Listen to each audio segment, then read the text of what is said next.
Good morning. And you know what today is? Today is Wednesday, and it's January 24th. And what that means, it's another version of Write It Right. So my name is Alyssa Vertis, and for many of you that don't know me, I'm the Chief Compliance Officer for the organization. And as you know, we do a excellent job on the QAC team, really making sure that everybody has information that they need right away. And we do it on a variety of topics. And, you know, we have newsletters that go out, and we have the blogs, and we have this. And it's really important for us to make sure that we get the messages to you guys, because we know how busy everybody is in the field. Some people give us feedback that they love it.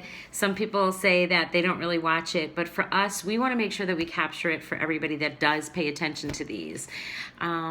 So thank you for giving us the opportunity to present these. And I'm going to talk a little bit about something different. I know that sometimes we talk very granular. We talk about goal writing, we talk about the content and best practice and what needs to be in different parts of the documentation. But I'm going to talk a little broad. And I'm going to talk about overdue documentation. And, you know, we definitely know what it's like to all be therapists. I'm a speech pathologist. I practiced for a very, very long time. And the bane of my existence was doing documentation. And I know how difficult it is. And I know how hard it is during the day to make sure that you make time, either point of service or in the same time making time at the end of the day to document on our residents. But as we take an oath to become therapists, it is part of our job to really document. And that has nothing to do with the content, nothing to do with making sure that your best practice, just making sure that it gets done. Now, with best intentions, I know that people say that they're going to go back and finish discharge summaries, updated plans of care, but more often than not, it is something, unfortunately, that gets overlooked and people don't go back. Right now, we're conducting an investigation, unfortunately, because we have an audit going on, and it's very difficult to find some of the documentation that we're looking on for some even other organizations that we do documentation audits for.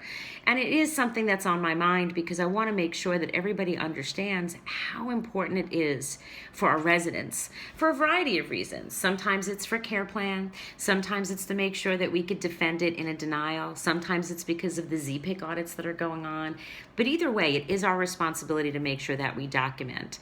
And so I want to make sure that I got the message out there. There are lots of messages that we could send out, but making sure you go back and do your documentation or do your documentation timely is so very important.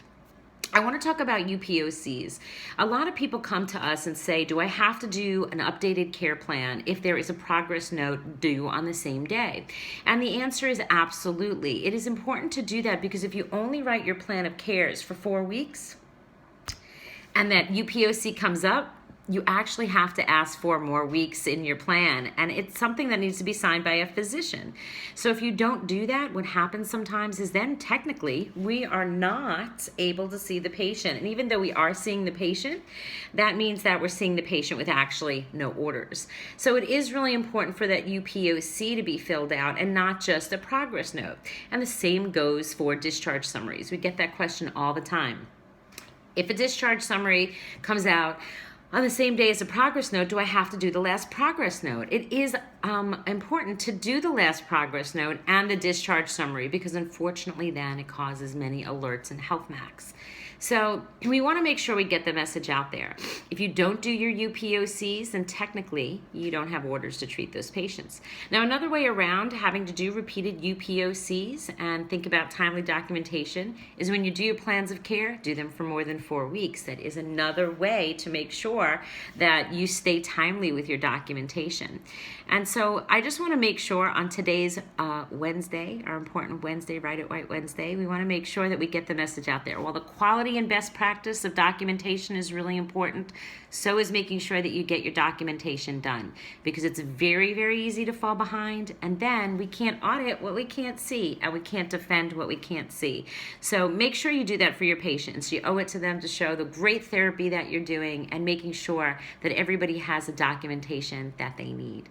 So with that, I'm going to pass it on. I'm actually going to drink my cup of Java and I'm going to get to work, but I wanted to say thank you guys for all you do. We know it's not easy, and we do appreciate all the attention that you guys put in detail. But make sure you document. It's really important for our patients.